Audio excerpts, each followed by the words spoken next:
Rick, welcome to the show. Hi, I'm This so is happy to such a be here. treat. This is such a treat. So right before we jumped on air, I just told you that you might cry, and you said you said I hope you do, but I didn't tell you why. So I'm sure you hear by a lot of people. You have millions, like 2 million followers or more across all your platforms, which is insane. So I'm sure you hear this a lot that you've changed people's lives. But you truly, in the last year, have really, really changed mine. And I don't know if you know to the capacity at which you've done that, but I'm super authentic and vulnerable with my audience. I've shared on here so many times. My entire business was built initially a decade ago around my eating disorder and helping women heal their bodies of the awful relationships that we often have with our bodies and food. Dance class with you every Monday has completely transformed the way that I look at myself. And my body has not changed at all from dance class, but the appreciation and gratitude that I have for my body has changed. And about a year ago, I went through our ectopic pregnancy where I lost our baby and my right fallopian tube. And I was left with 3 scars on my stomach, which for me was like the worst. Someone who cares so much about what she looks like, a trainer for 18 years, magazines and sports bras and all of that. And to have these 3 scars on my stomach not only was a reminder of what I had been through, but just like, oh my God, I hate my body so much. And it was going to your class this last year that truly shifted everything for me and the way that I look at myself. And one of the reasons why I love you so much is because you even just said, I said, Brick, is there anything off the table? And sometimes people are like, oh, I don't want to talk about my divorce, or I don't want to talk about this, that, and the other. And you said, I don't want to talk about weight loss because weight loss is a byproduct of what I do. And that's not what I do. And if you want to lose weight, I'm not the guy to come to. I love you so much. I love what you stand for. And of course, I love your class. But what I love most about your class and you is how inclusive you truly are. And I think my guess, my hypothesis as a social media expert and business coach is that one of the reasons why you have gone so viral this last year is because of how inclusive you are, because I've read the comments and people say it all the time in the comments on your videos. I love that there are women and men of all shapes and sizes and colors and dance backgrounds and, technique ability and talents. And not everybody's able to do that. So I just want to edify you in front of everybody listening and just say it's truly incredible who you are and how you lead, because the people who come is because of the leader. It really is. It's not just your message. It's not like do as I say. You embody it, and I love you for that. So thank you for changing my life. Thank you. Oh gosh, now I'm gonna get emotional. You said you were gonna, okay. I mean, about five and a half years ago now, I was blessed with walking into my first dance fitness studio and experiencing it for the very first time and learning what it was to fall in love with my body and what my body could do for me. And from the moment that I started falling back in love with my body and myself, I knew that was an experience I wanted to share with other people. Yeah. And that's really why I do what I do. And so to hear that from you and hear your experience, it's full circle for me. It gives me purpose, it gives me meaning, and it makes me so happy. There are plenty of things that I have been blessed with, along with you know falling in love with my body and helping others fall in love with their body through this process, but that is the one thing that keeps bringing me back. And yeah, I love on my social media having the opportunity to highlight as many different people as possible that are in my class. And I find it so interesting. Social media can be a toxic place and there can be toxic commenters out there, but I find it funny when, people look at my videos and they'll see somebody in the back row that's maybe not nailing the moves. People don't say, oh, look at that person not nailing the moves, like shame on them. They say, oh, that would be me Yeah. if I Yeah. showed up in that class.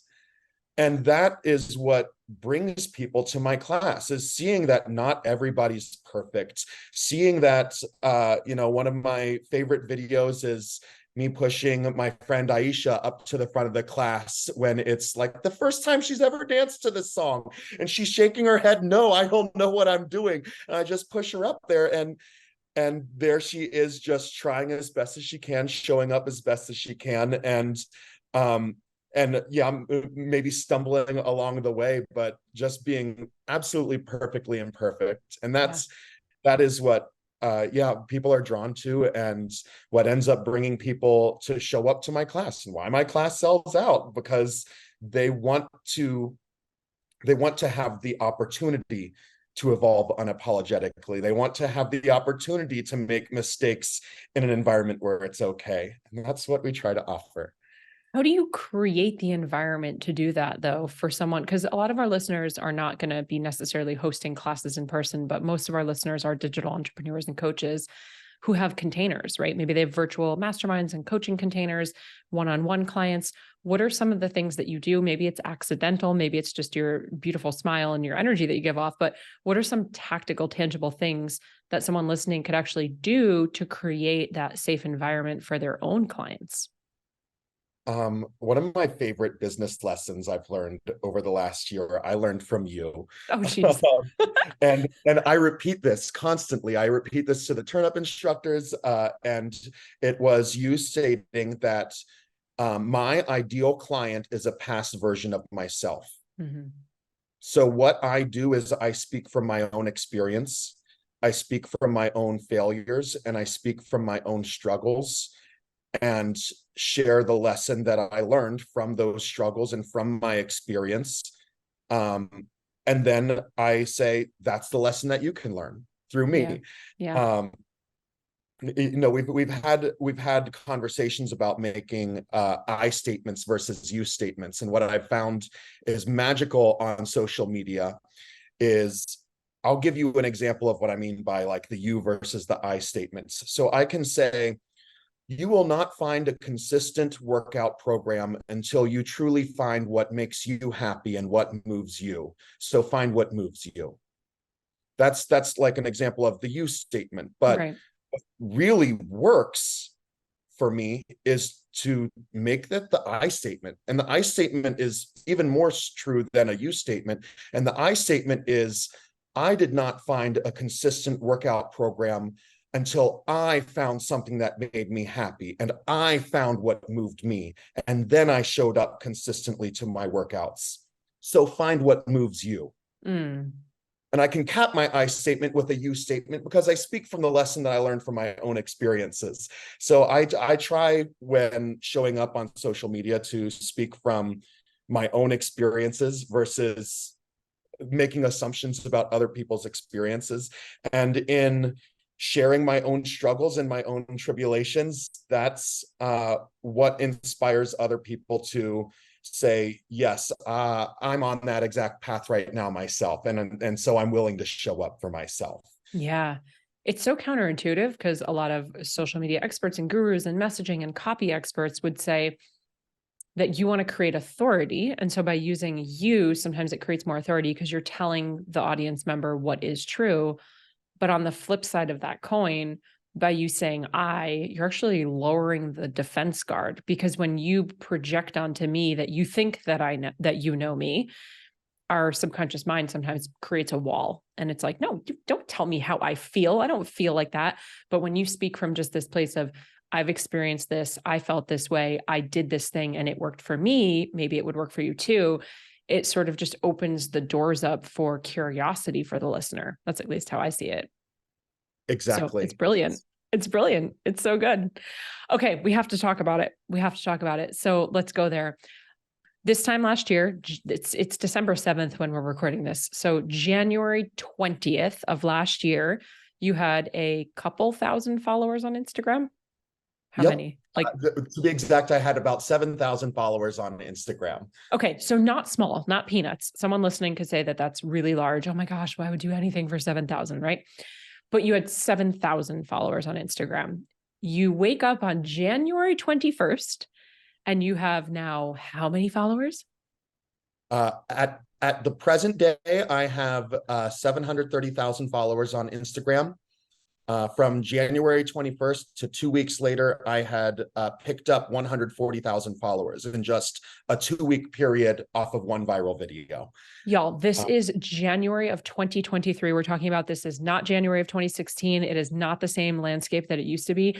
To go viral and collect, obtain, and retain thousands and thousands of followers overnight. I remember watching the day that it happened, January 21st, and you woke up and it was like, oh my gosh, you hit 10K followers and you did a story and you were like, this is crazy. And then like 2 hours later, you're like, I just hit 20K followers. And then like a couple hours later, you're like, now I'm at 40,000, but they've stuck around. To have that sort of snowball happen in 2023, it's not normal. It's definitely more rare. Number one, first question, what was the post that went viral and why do you think it went viral? So the post that went viral was me dancing to the song Swing by Savage and Soulja Boy. I know that. I know that dance. I remember that one. Yes, it is a class favorite. And I mean, I have re-recorded that same dance routine with other people in the video. And it's not gone as viral as the original, but it still gets so many more views than all the other videos. Everybody's heard of like the Savannah Bananas. There's their competition is the Party Animals. They posted my choreography, and that video on their page has blown up. It's really? Something. There is something to say for that song and the choreography that I made to that song. Something for the nostalgia. But what I really think clicked and why it happened on specifically January 21st. Now I've been told this. I don't know if this is like scientifically true, but I have been told that the average person sticks to their movement plan for 21 days before giving up on that program. Ooh, I just got chills. And what happens on January 1st is everybody shows up at the gym and tries their movement plan and tries the treadmill or tries the elliptical or tries, whatever program they've signed themselves up for on January 1st. And by January 21st, they've met that point of unsustainability where they haven't truly found what moves them. They haven't truly found the motivation to keep showing up for themselves. And so my video was showing a room full of people having a blast while doing their workout. And I think that is the biggest reason why I had a stickiness factor, so to speak, of like, yeah, it's like we see all kinds of dances and songs go viral on social media, but true stickiness is getting action thereafter. And I think the stickiness came from me offering at the perfect time of year a workout program when people were starting to maybe give up on the plans that they made on January 1st. What an interesting take on that. I hadn't even thought about that. And yeah, for sure. I mean, by the third week in January, I'd say a lot of people have fallen off of their big, hairy, scary, audacious goal that they set just 3 weeks before.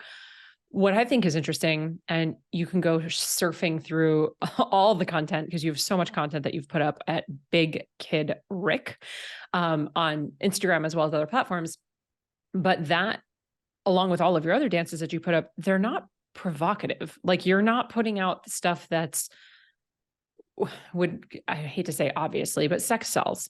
And so there are certain things, especially in the fitness industry, where it's like, well, obviously she's barely dressed and her tatas are coming out and she's rolling around on the floor with 6-inch heels on, right? But like, that is not what any of your videos are.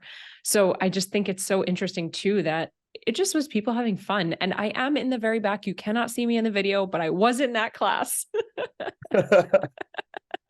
I was in that class here in Arizona. Okay. So we think it went viral because of that. It's continued though to go viral because the content that you put out, I believe it's just so consistent. Your message is so clear and people know exactly what to expect when they come to your page. I'm so curious. Are people messaging you and telling you that are they saving your posts and learning the dances? Yes. Okay. And to kind of roll with what you were just saying,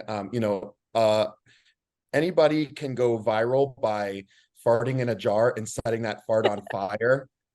but that doesn't necessarily turn into clients or followers. Yeah. It's funny the amount of like viral videos you'll see where a video has 20 million followers and you go to or that video has 20 million views. You go to that person's page and they have 2,000 followers, because people would go to that person's page and then not see the same content.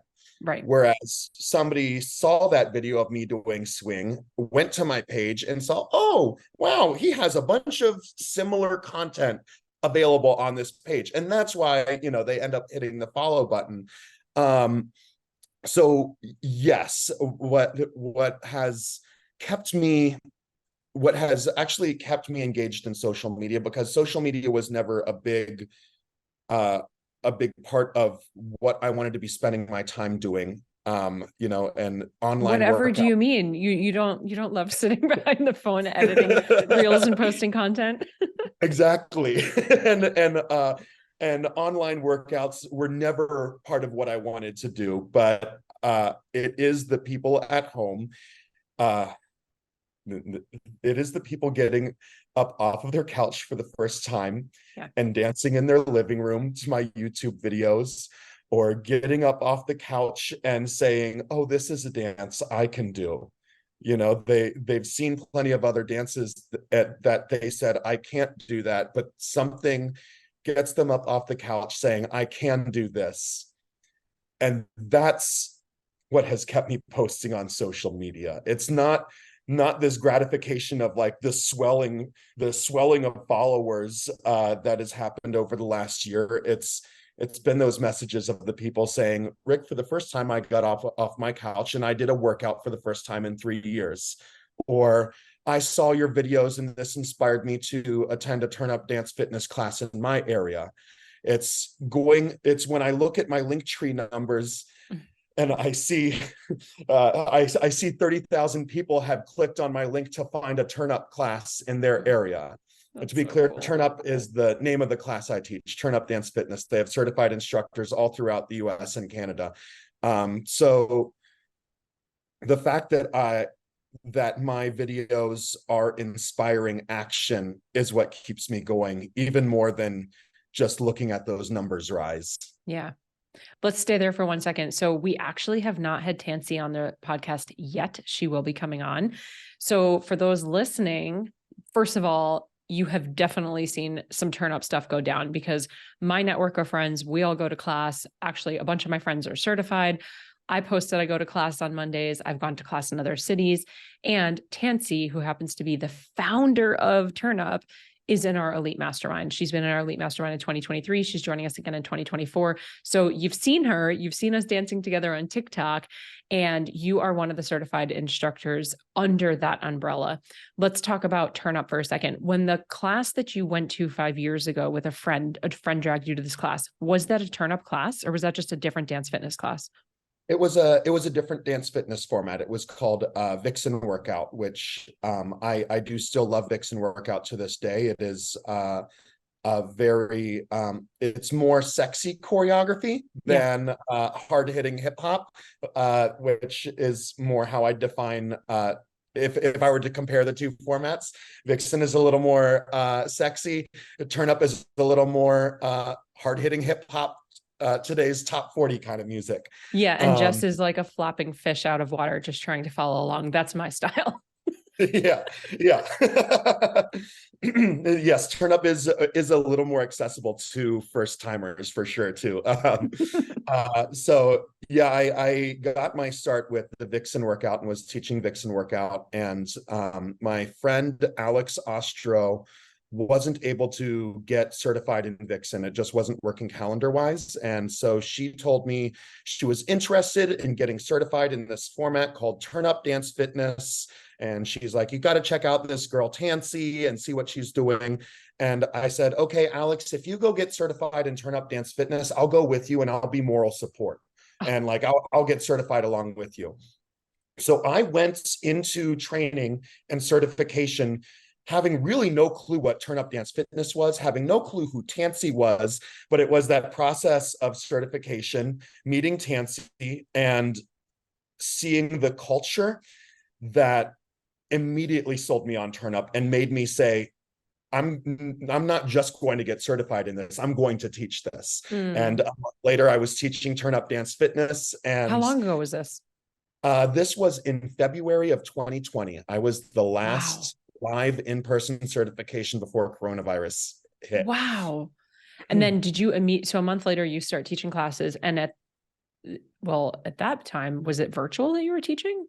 Yes. So my first class was scheduled the day, my first turn up dance fitness class was scheduled the day studios closed in Arizona. Wow.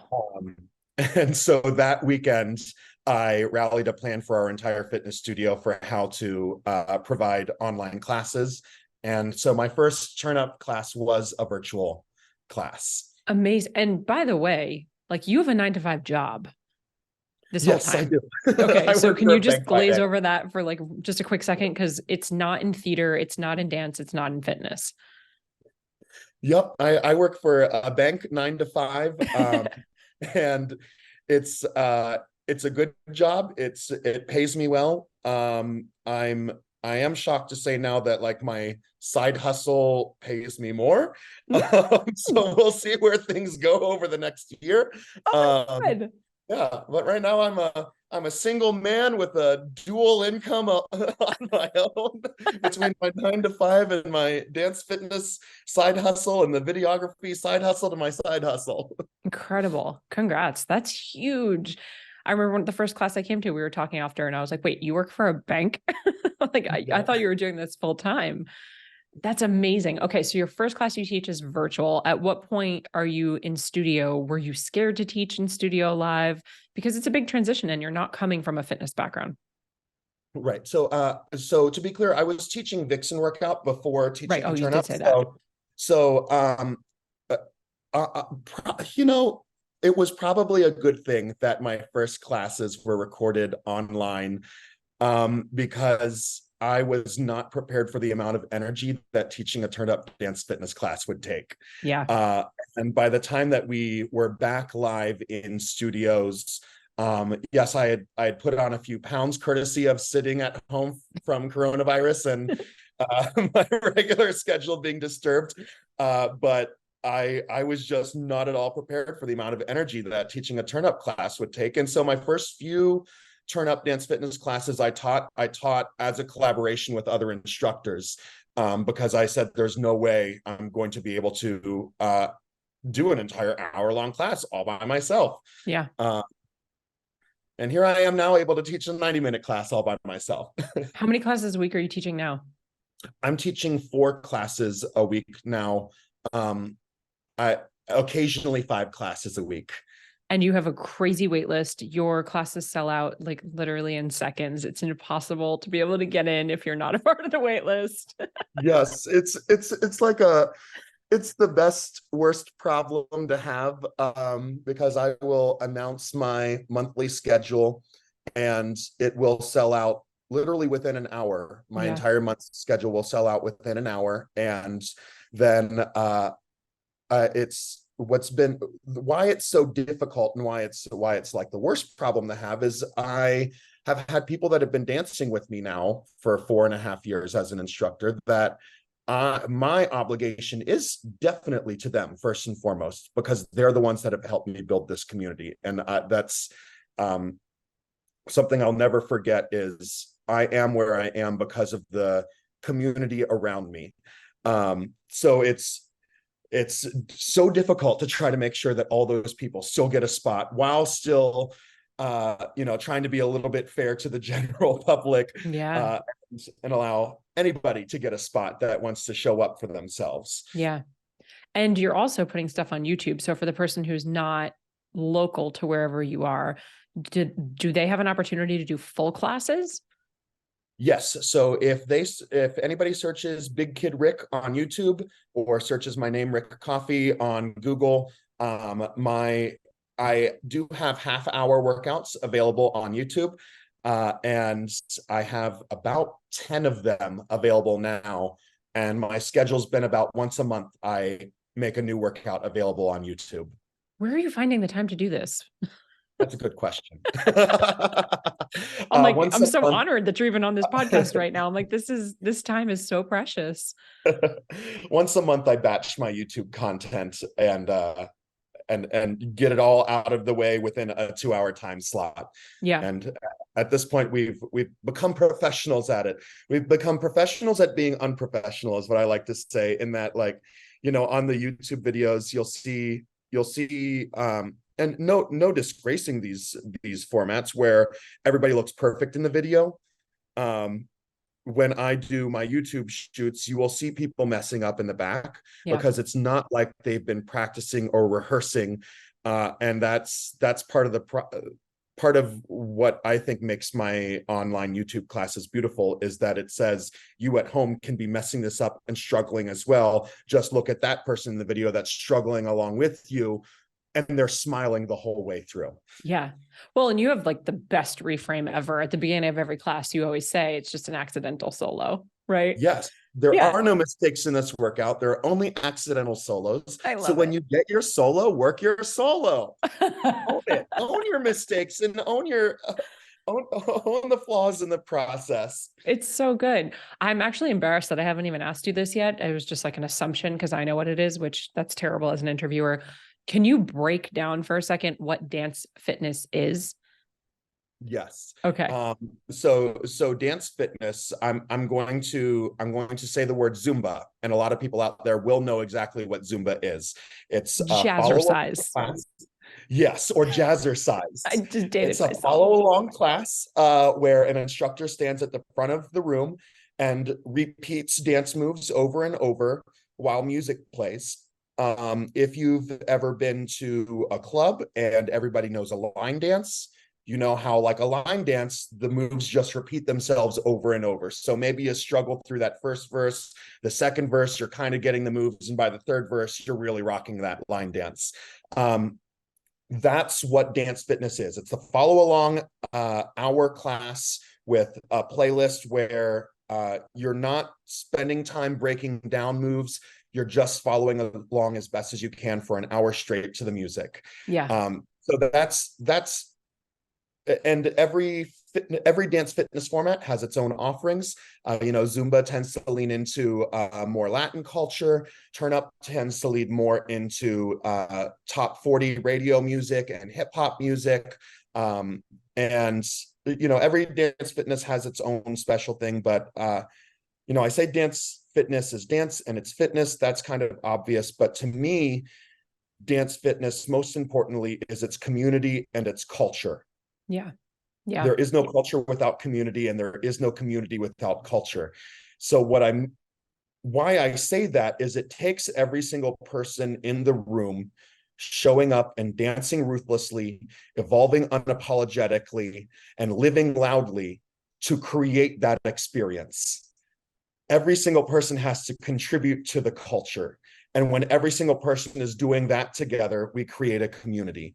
So, people will show up to a dance fitness class for either the dance or the fitness, but it's the community and it's the culture that gets them to keep showing up to those classes and gets them to, here I am 5.5 years after stepping into my first dance fitness class, and I'm still loving every single class I take or teach. Gosh, for the person listening who's in the coaching industry or running a business of some sort or a service provider, like, hear what Rick is saying, because this translates to your business too. It's the content that they're coming for, but it's the community that they stay for. And truly, even just after a few classes with you and then not showing up because we snowbird and we disappear for the summer, people from your class DM me and say, "Where are you? I didn't see you on Monday." To feel so seen, even if you're like, you've never even had a conversation with that person, but you might follow each other, that you both go to the same class on Monday, to feel so seen where someone's like, "Hey, I noticed you weren't there." It's like this unwritten accountability contract that you've created with everybody in the room to say, "Yeah, I'm going to be there next week," because this is just what we do. Yes. I love that. The community is everything. It's at this point, I have people that come from literally all over the world attending my class. You know, I'll have somebody that, you know, they're not traveling from England just to attend my class. They're traveling from England, they're seeing the Grand Canyon, they realize I'm in the same state, so they'll like make a day trip to attend my class. And when I get messages at the end of class from first timers that have seen me on social media, they're not saying, Rick, you're so great. Rick, your class is so great. They're saying, Rick, I was so welcomed by your community. Yeah. And I was so inspired by your community. And that it's just my constant reminder that I would not be where I am if I weren't surrounded by a room full of people that are contributing to the culture just as much as I am. I feel so special to be able to say that I actually go to your classes. Like I'm not just interviewing you, like I actually get to go and I get to see it live. It's amazing. Okay. I have 2 fun facts for you and the audience, and then I have a question. Fun fact number 1, I used to dance for a DJ company for many years where I was the one leading the follow along dances at bar and bat mitzvahs. Yes. Yes. Yep. Did the whole like cheesy line dance thing. And then fun fact number 2 is all of those cheesy line dances were actually on our do not playlist for our wedding. We did not allow our DJ to play any line dances. So not allowed. Question with the choreography. Are you creating all of the choreography yourself? Is there like an arsenal that you're pulling from Tansey's Turn Up?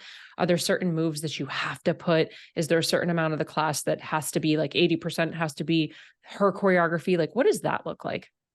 Yeah, so the rule for Turn Up Dance Fitness is 70% of the choreography has to be Turn Up Dance Fitness choreography.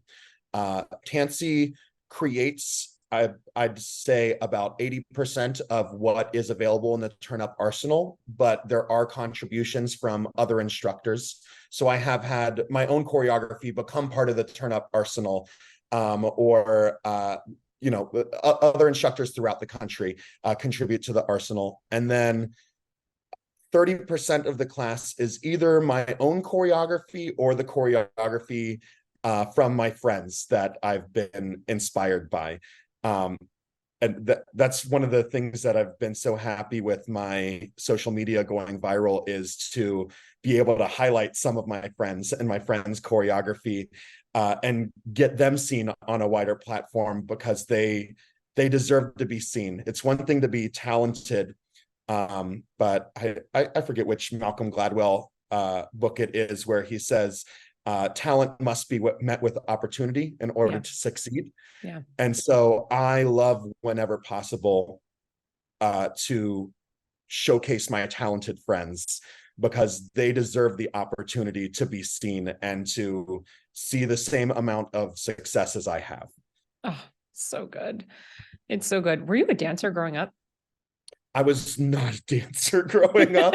I was a musical theater kid growing up. Okay. So I was an actor and a singer. I was a singer first, an actor second, and a dancer very distant third.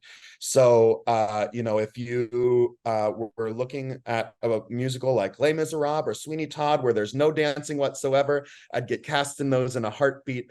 But if I stepped foot into a dance audition, I would get cut from every dance audition I ever did. You know, choreographers were very nice to me, and they're like, Rick, we love your style and we love your smiles, but you don't have the moves.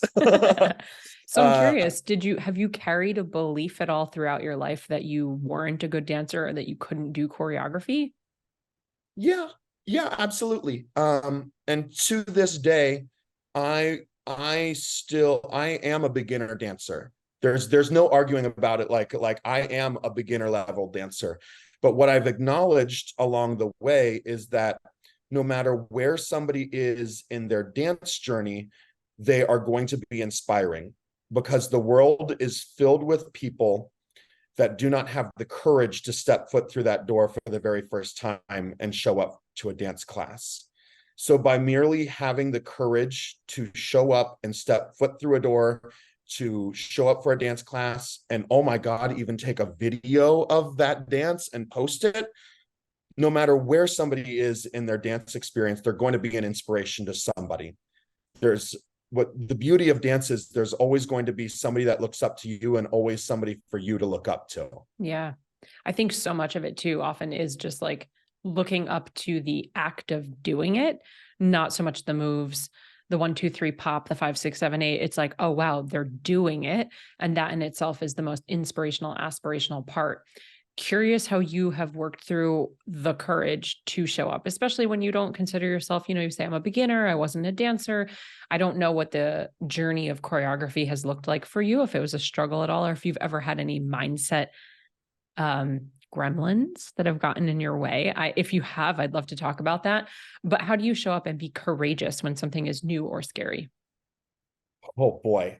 So I oh my gosh, Tansy might be mad that I share this. No, she'll be fine with me sharing this. So about a year and a half ago, Tansy held auditions for master trainer for Turn Up Dance Fitness. She was establishing what a master trainer was for the very first time, and she had auditions. And so that was the first time since I left theater that I was in an audition setting and dancing. And that was I really started to compare myself. The word audition makes me want to crawl out of my skin, by the way, just for the record. I'm like, my armpits are sweating right now. Yeah, even more than interview, audition, yeah. because it's there were so many talented people there, and so many people that were better dancers than me, and the beauty was Tansy ended up accepting me into the training process for being a turn up master trainer, not because I was the best dancer, but because she knew I was one of the best instructors. And so that was in itself validating, knowing that,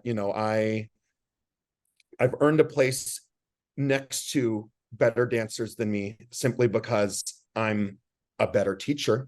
Yeah. I'm better at speaking to somebody's heart, better at pulling out the best in somebody. But then along that process, at some point, I had to face the fact that here I was in the training process for master trainers, and there were people that were looking up to me. That was really what brought me back, was realizing people were looking up to me, even when I was being hard on myself and comparing myself to people that were better than me. There were still people that looked up to me, and the fact that people looked up to me kept me showing up and kept me wanting to improve. So you might say it's not about you. Yes, Isn't precisely. that funny? When we take our focus off ourselves. I would have to edify the instructor piece. I had that written down as a note that I wanted to bring up, not just to talk about how incredible you are as an instructor, which you are. There's 2 things that I see in class with you. 3. Number 1, you really deeply care. Like, you really deeply care. You say hello to every single person that walks in the room. You give every single person a hug. You use their first name. If you don't remember it, you ask them what it is. So that's number 1. Number 2, the community and the safe space that we talked about before. When you create a safe space, you're allowing your audience, your clients, whatever it is, to fully open up, right? They drop the guard and then they can receive. And so rather than standing in front of the room and being the most talented, natural talented dancer with the best moves, that can feel intimidating. What I need you to hear, if you're listening, is that by not being that perfectionist, by not looking perfect all the time, by not only sharing the best edited version, you're actually allowing someone on the other end, not just to see themselves in you, but to drop the guard to receive. And so you create this safe space of like, it's okay to mess up. Look at all this stuff that's going on. Here's my story. And now I can quite literally receive your instruction in a way that I wouldn't be able to if I was looking in the mirror, staring at myself, pulling down my shirt, worried about my belly showing, fixing my hair, and thinking about what other people are thinking of me. And then the third thing that I think you do really wonderfully is just the instruction piece of it. And I think that is a skill as a teacher, as a school teacher. I do think it's a skill, but it's one that some people, they just have it. And then other people, it's a skill. It can be taught, is what I'm trying to say.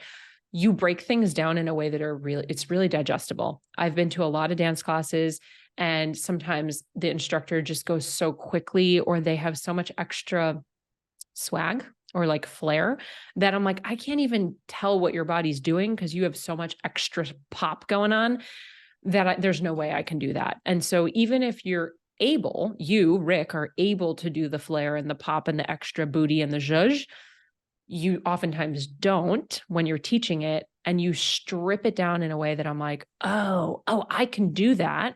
And then we add the flair back in later. I don't know if that's Yes. intentional or not, but like, you nail it. You nail It's it. absolutely intentional. Yeah. I started off simple, and then I will scream at the room, turn it up when it's time to add it in the sauce, Yeah. You had mentioned names. I want to say I'm getting better with names, like for people that walk through the door. And I have over the last year adopted two things. One, just confessing to people after I say, hi, I'm Rick, what's your name? And we'll do the niceties, and about 15 seconds later, I'll be like, I'm sorry, I have the habit of asking people what their name is, and I let it go right out the ear. One more time, what was your name? But the other habit I've picked up that has helped me so much, and also helps people to feel seen, is if I know I've met somebody before, I'll say, I'm so sorry I have to ask this, but I'm asking you this because I care. What was your name again? I And love to that. hear, for somebody to hear that you actually genuinely care about what their name is, it turns what could be a social faux pas into a bonding moment, Yeah. that says, I care enough about you to want to know your name, so please, one more time, tell me what it is. I love that uh so much, especially for the person listening who's created or carried the story their whole life of like, I'm not good at names. People say that all the time. I'm not good with names. I don't remember names. It's like, well, if it is important to you, there are tools that you can use like that. There are things that you can do to safeguard against. But also, I do believe there's a presence that might be missing, because humans, we're so worried about what we're going to say next, or we're quickly snap judging them subconsciously, how they look and how we're both in the same room, and we size ourselves up because survival of the fittest, that's how our brains work. And so it's like, are you actually listening when somebody says their name? I'm not saying you, Rick, I'm saying you, collective. But I think it's such a good reminder, and I love that you do that. It's permission to, again, be imperfect and say, yo, I forgot. I'm human. I forgot, but I care. So remind me. I love that. yeah. Any plans on going on tour? Oh, I get that question so often. Do you?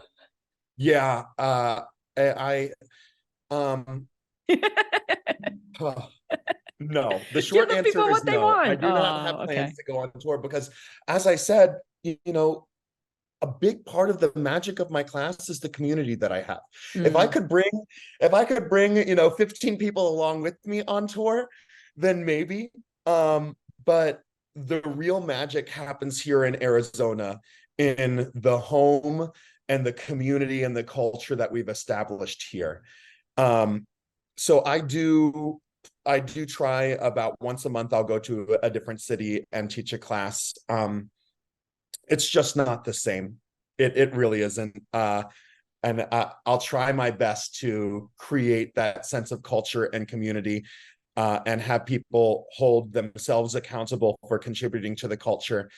But it's just not the same on the road as it is here. So when people say, come to my city, I say, no, come to my city. mm, Because that's where the real magic is. yeah. Yeah.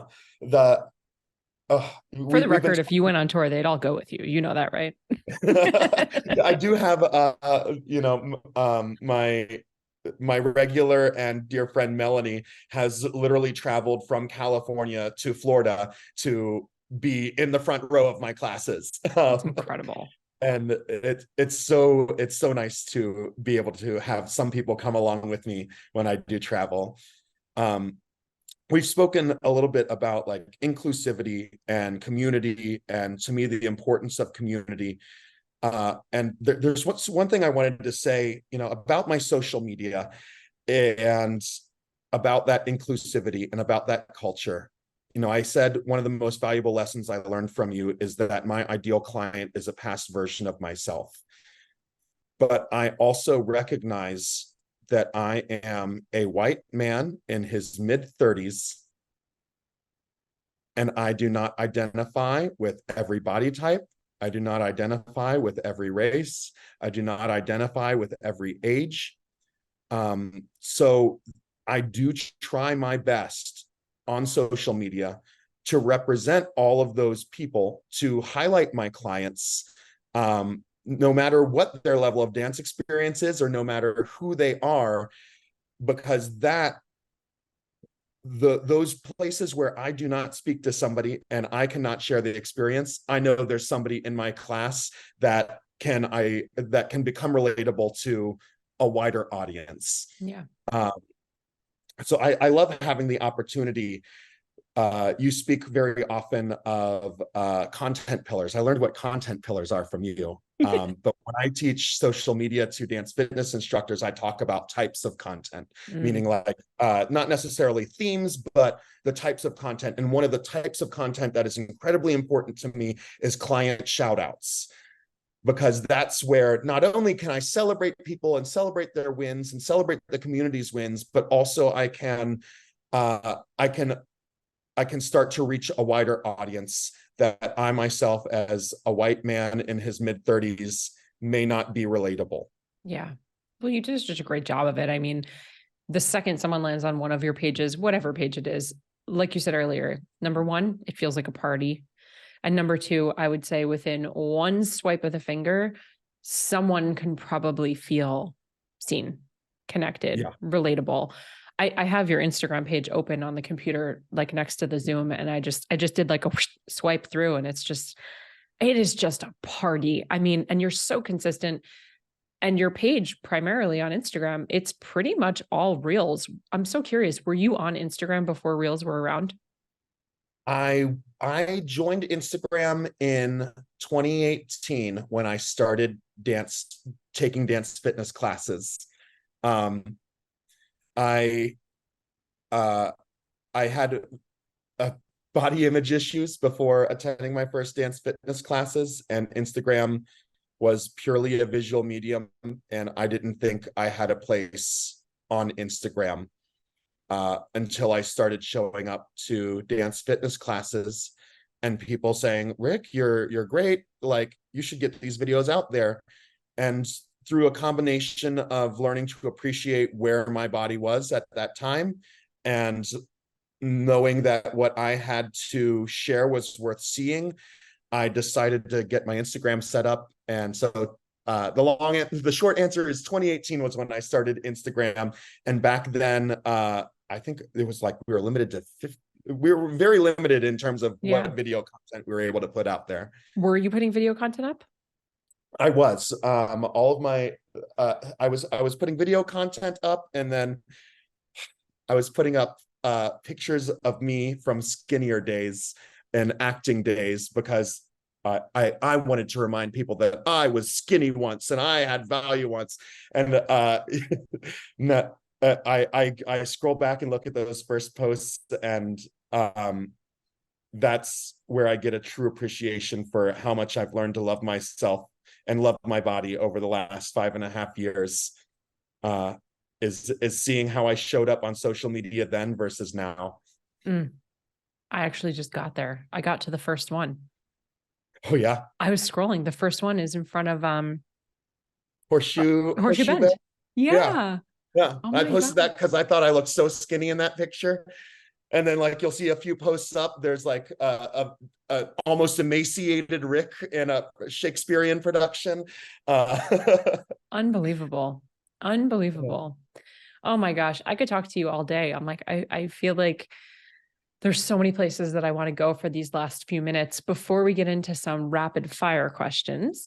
Can you tell everybody where to find you? Where's the best platform to connect with you directly? What do they do if they want to take a class, your class? What cool things do you have going on that you could tell us about?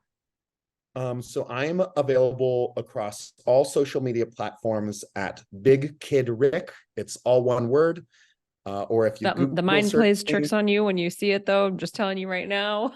yes, It yeah, I doesn't love look it. like that. My nickname has always been Big Kid Rick because I've always just been a big kid. But for some reason, when you smush those words together, people read it just a little differently.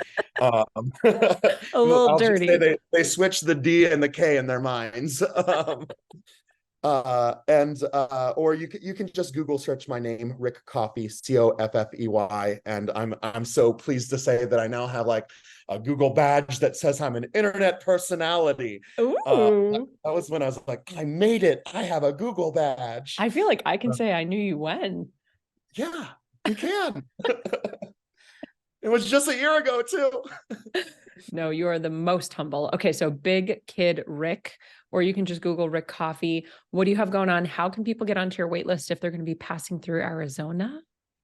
Yes. So if people are passing through Arizona and they're not locals, I say message me on the 9th of the month prior. So if you're showing up in Arizona in February, you message me on January 9th and I'll find a way to get an out of towner in to class. That's If you awesome. are in the Phoenix area, um, I have a link in my bio across all social media platforms where you can sign up for class or sign up for my VIP list to get a notification when the class schedule becomes available. But I do frequently have spots open up within 24 hours of my class due to cancellations. So if you just check the link in my bio, given 24 hours before class, chances are a spot will end up popping up.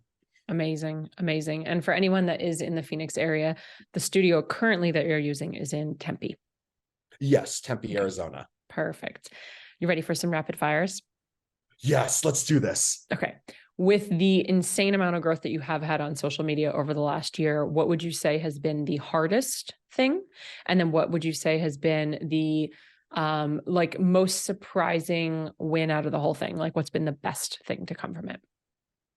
The hardest thing has been letting go of responding to every single message and every single DM and letting go of that sense of obligation to respond to everything and everyone. Because no matter how much time I spend responding, I can't, And it's I all can't. you. You're doing Exactly. everything. It's Yeah. just me. Yeah. I don't have anybody managing my social media. The best has been having the opportunity to get people into working out for the first time, maybe in their entire lives or the first time in years, and getting people moving and just knowing that what I post online actually inspires real action in the real world. So good. Are you a podcast listener or a book reader or both? I am a podcast listener and an audiobook listener. Perfect. What are you currently listening to? Either or. I'm currently making my way through the Dan Brown like Da Vinci Code series Yeah, that's yeah, about yeah. Robert Langdon. Though my favorite author is Stephen King. And then the podcast I listen to every single morning is The Seven by Washington Post, which covers 7 items of news very quickly, and I get my news fill within 7 minutes every single day. Very cool. Love that. Didn't even know that was a thing. I'll have to check it out. What is something that people get wrong about you? People get wrong. People like to think that I am happy all the time, 24/7, and I'm not. I when There are times that I perform, and there are times when I am alone in my apartment, feeling incredibly lonely. And I do struggle primarily with loneliness. Yeah. But when people see me in person, I tend to be so happy because I have company. So Yeah. people don't realize that, alone Rick is lonely Rick. I appreciate you sharing that. And I think it's so powerful that you just did because it's also permission to not be happy and perfect and ready and on all the time. And I think especially in the world of social media, I know for me, I even struggle with that because there's the quote supposed to. I'm supposed to. I should look this way. I'm supposed to be happy and inspiring and motivating and putting out content. And without getting into it, we're going through something right now. I am not in a very great, happy, pleasant place in the day to day. And there's that interesting balance and duality too of how do I continue to show up and make sure that the business is running? Because for us, it's our full livelihood, but also allow myself the space to be a human. And where's that fine line between like Instagram versus reality? So I think this is a conversation that I could have you come back on and we could do a whole nother hour on, because I think it's a conversation that's not being had enough. And I also don't think that social media, I don't think that we have caught up yet to what it actually even means to be on social media all the time. And, it's all just so new. We're just figuring it all out. Yes. If you were to give a TED talk on nothing that you're known for, what would it be? On nothing that I'm known for, a Mm-hmm. TED talk. It would be on releasing judgment. Ooh, that would be such a good one. That'd be such a good one. Okay. They say new levels, new devils, meaning just every time you level up, there's usually a new challenge or something that you're working on or working through. What's your current new devil? My current new devil is finding this fine line. This is the devil I faced when I was in theater, where I found that I loved something. But once it became a career, or once it became a business, the things that I loved about it weren't always there. So my current devil is trying to keep just doing the things that I love. Yep. Even if money is on the table in other places. Yep. Because I don't want to lose the love for what I do. This is such an important conversation too. Preach. I found so much and is so often in fitness, people will be like, I'm going to get certified because I love my spin class, and I'm like, okay, but when it's a job, and you're never going to take that 5 o'clock spin class again. I'm not saying don't do it, but just know that like you're going to be teaching during that. So, it's so good. And I can read between the lines and it makes me kind of sad, but also really excited for you. Last 2 questions. So we do this one on every episode. You can choose what you want to do with this. This is our $50,000 question. If I were to hand you a check for $50,000 tomorrow that you had to use either in or on your business, for you, it would be in or on your side hustle. How would you allocate that money? You could split it up or do one lump sum. It would be into opening and renovating a dance studio of my own. Oh, that'd be amazing. Okay. And final question. Listen, I can't say anything but keep your ears to the ground on that topic. Okay. I'm like, stop recording. Let's get into it. No, I'm not going to leave them hanging. We got to go into our last question here. So we named the company Digital Business Evolution because I believe that you're always evolving and growing. And I believe that your business is a reflection of your own evolution. What is your next business or personal evolution? Oh gosh. We can talk about this for hours. So I am not a kind of person that likes to set goals, because I never know where I want to be tomorrow, or a year from now, or 5 years from now. I don't know what the evolution in the future looks like. But what I do know is that I can date my dreams and I can date my goals one step at a time. So be that agreeing to do my first podcast ever, or agreeing to go do a show on the road for the first time ever, or so I don't know what the evolution looks like in the future. But what I do know is that I am setting one date at a time, making one commitment at a time, that is going to lead to an evolution that I have no clue where it's going to be, but it's going to be great. Yeah, I love it. Well, that just means that everyone listening is going to have to follow along your journey to see how it unfolds. Ladies and gents, you heard it here first. Rick Coffey from Big Kid Rick, who teaches the Turn Up dance classes in Phoenix, Arizona, that I get to go to. But he is so much more than that. And if you are not in the Phoenix, Arizona area, you still need to give him a follow. I promise, like I said, all of your social media channels are like a party. You can also work out with Rick through all the different social channels that he has. He's got virtual options. And if you just want to smile, pop over to his page. It is absolutely incredible. Rick, I'm so grateful for you. Thank you for coming on with me. Thank you so much for this opportunity. Yeah. And if you love this episode, which I know you did, or you want to connect with Rick or come to a class, do us a favor, take a screenshot, share it out on social media, tag me at I am Jessica DeRose, tag Rick at Big Kid Rick. Let us know what you loved from this episode. I know I highlighted a couple different mic drop moments that I'm going to have the team definitely highlight for us because there were a couple real juicy ones in here. And maybe, just maybe, we'll be able to dance together in person. As always, friends, cheers to your evolution. Thank you so much for tuning in. If you loved this episode, I invite you to be a part of our ripple effect and share it with a friend. And please, if you feel called, take 30 seconds to leave a 5-star review, and I'll be forever grateful. Until next time, cheers to your evolution.